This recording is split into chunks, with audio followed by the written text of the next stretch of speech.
Musings of Rin, I decided to share with you my contribution to the Fairy Tale House contest of House Flipper 2. Just something a little fun design exercise to keep me busy.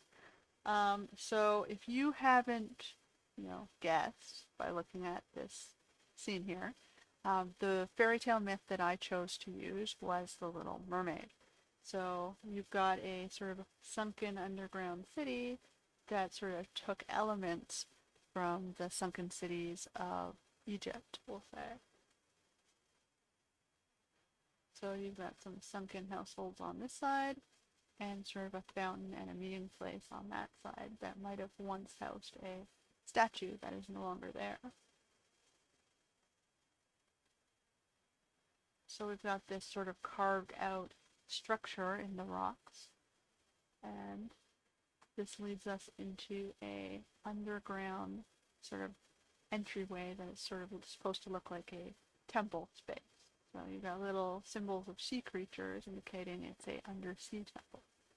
Now, the wall colors I used are symbolic. It's supposed to represent that they are inside a coral or a rock structure, and that's where they're residing. And above them is the water space, like the open waters.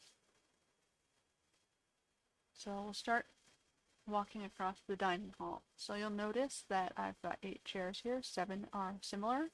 In the Little Mermaid story, at least the Disney version, which is what I'm ripping off of here, there are 7 daughters, and they live with their father under the sea. So I've made the father's chair a little bit bigger and noticeably different, and each of the girls have a similar chair. In this space, you can see sort of like they're living in harmony with the sea and the seaweed and sea creatures. So I've put vines on the walls to stick that. To the left here, I've taken the plants away from the kitchen because it's a cooking space. Now, it's a fairy tale house contest. It still had to be a functional house, so you still needed a working kitchen and all the standard household rooms.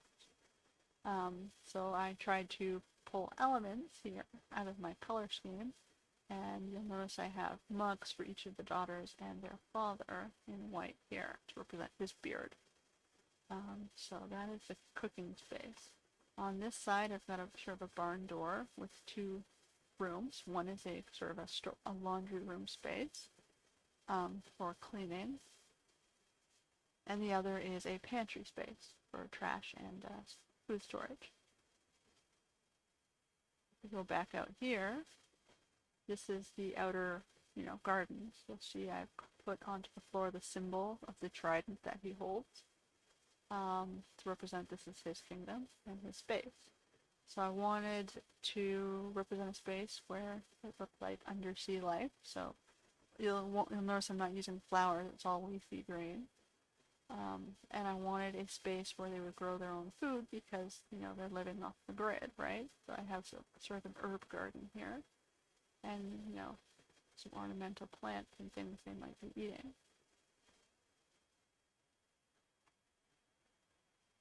So that is the outdoor garden space.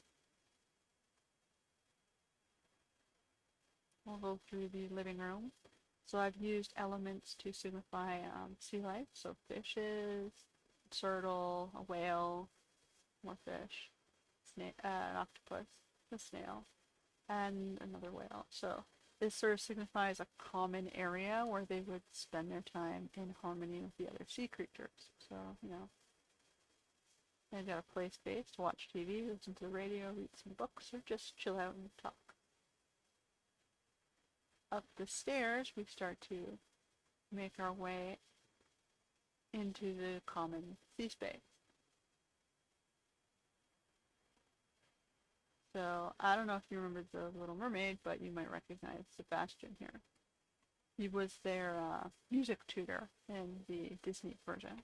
So in this version, I made a space that is representative of that. So there, you've got seven sisters working together learning to play music. You've got a drummer, a piano keyboardist, guitarist, the youngest plays the xylophone, and 3 singers.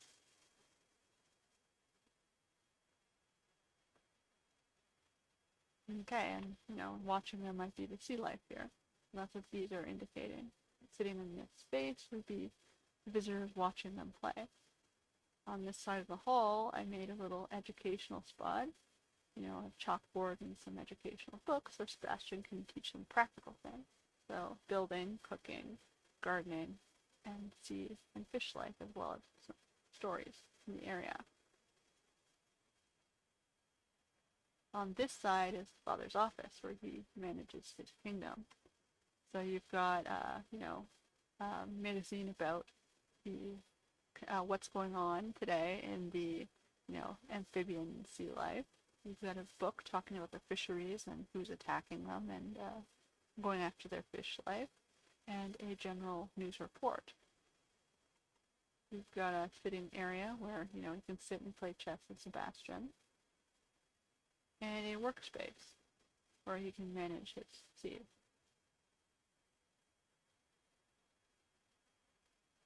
Outside, I've just put a little shrine to Ariel's mother. So, red-headed woman, I don't know if you remember the myth, is she died in a boating accident. So this is why her father doesn't like humans or the seas, or the people who live above the seas. So the boat represents a boating accident and a rock here that maybe it ran into and the woman who died. So it's just a little private shrine where he can remember their mother.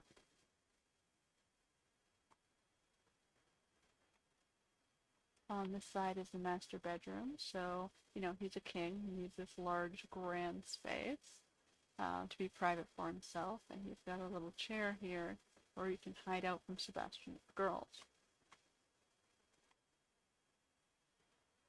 And, I figured he's a strong guy. He probably wants to protect his daughters. So I gave him some exercise equipment so he can work out without needing legs and practice his upper body strength. Or maybe his tail strength. A master closet here to store clothing and objects, and a bathroom space, master bathroom space. On this side, you've got the girl space. Now, because he has 7 daughters, they gotta share space. And in the Disney version, they all have their own colors, so I use that gene here. They're sort of living in these sort of bunk bed nooks in the rocks. And they each have their own color, designating what objects are theirs. I gave them a art space where they can paint. I gave them a makeup space where they can do, their nails and some boxes to hide away their shells and their necklaces and their treasures, and a space over here for crafting and making things. In the corner, this little nook, we've got Ariel's personal space, and you'll see her human artifacts hidden out in her bedroom.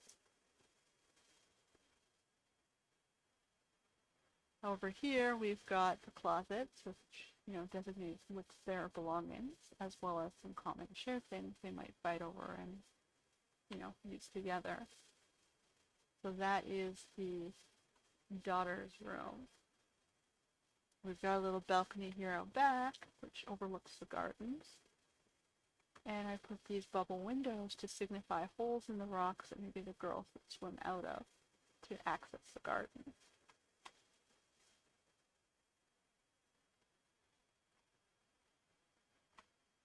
Down here is the daughter's bathroom space. Now, there are 7 of them, so they had to have a shared communal space.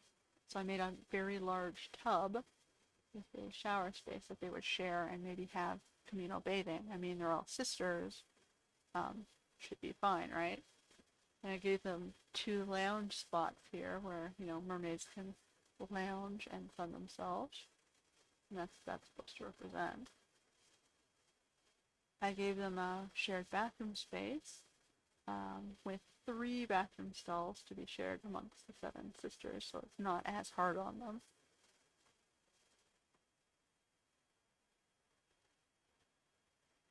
So that is my fairy tale house in the theme of The Little Mermaid. I hope you enjoyed it. I had fun making it. And hey, maybe if you're interested and have a copy of the game, you can participate as well. You still have to the end of the month. Anyway, that is it for today's episode of the Musings of Rin. So I hope you enjoyed it. Until next time.